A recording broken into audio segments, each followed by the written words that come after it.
Thank you, Max. Time for the opposite side of the manager show. I'm Drew Carter, now joined by Orleans Firebird skipper Kelly Nicholson. Kelly, how's it going? Good, how are you?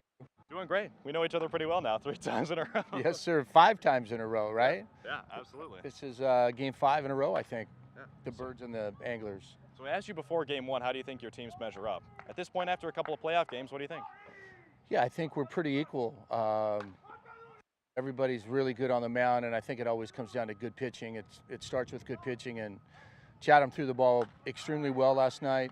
Bergner, is that the way you pronounce his name? Bergner, and the lefty from Louisville was good. Wolf and DeGroat was DeGroat, man. Came in and threw an inning and got a couple strikeouts, and that's who he's been all summer. So got our work cut out for us tonight, and so does Chatham. They're going against a good guy in Rawlinson, so it should be a good one tonight. Game 3s are always fun.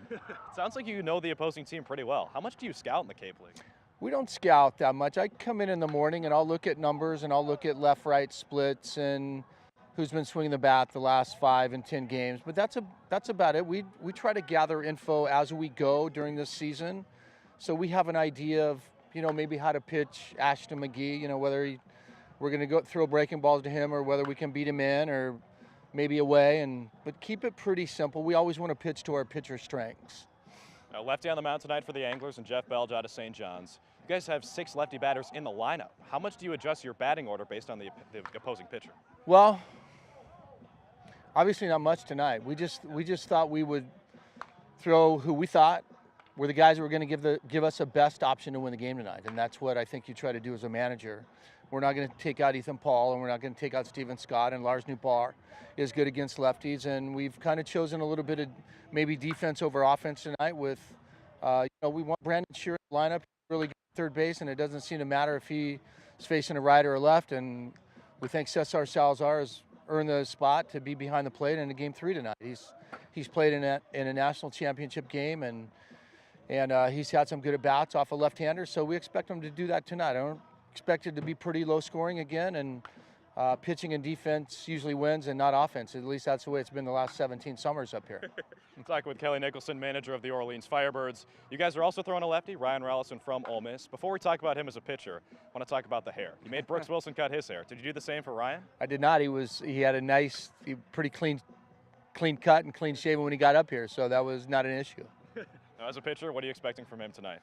Well, Raleigh's a good one. I think he's going to be one of the elite left-handers next spring in 2018. I think he continues to progress like he's progressed this summer, and from Ole Miss in the spring, he's got a chance to be a pretty high draft pick next June.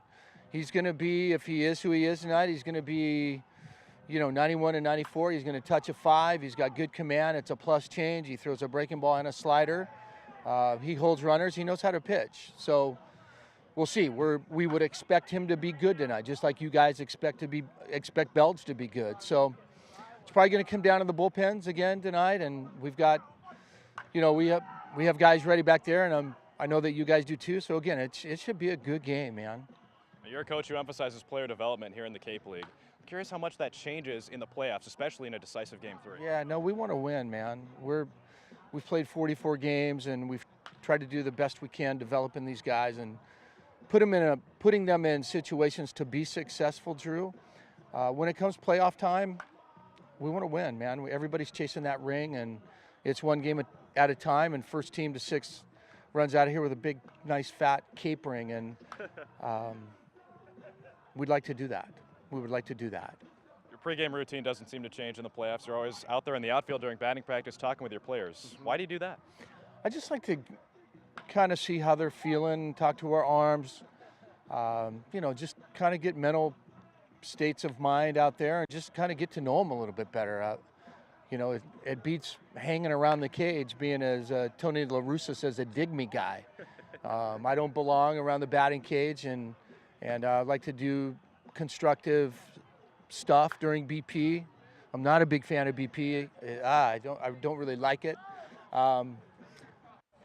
Oftentimes I'll bring a couple guys into the clubhouse during BP and just talk to them and get to know them a little bit. I got an Excel spreadsheet on guys of hometowns and siblings and majors and hobbies and special notes on them. And I think I'd hate to spend 60 nights out here with these guys and just go home and look at Rawlinson and all I know about him is his ERA.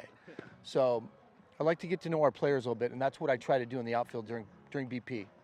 Good job here on this. I asked you earlier on, what do you tell your guys before they take the field, and you said nothing. Now, biggest game of the season, does that change at all? Nope, we won't say anything tonight. I think what's at stake, I told them last night at Chatham when we circled up, I said, hey man, we've played 44 games to gain home field advantage. Let's take advantage of it tonight. It's nice to have game 3 here. And let's not. We'll see. We got the right guy on the mound. We're at home. We're against a good team. It should be fun. Game 3, Cape League, Chatham, Orleans. It doesn't get any better. It doesn't get any better anywhere in summer baseball. Kelly, good luck tonight. You bet. Thank you, Drew. Kelly Nicholson, manager of the Orleans Firebirds, tonight taking on the Chatham Anglers in a do-or-die Game 3 here at Eldridge Park. Now back to Max Hurst for more of the Anglers Extra pregame show.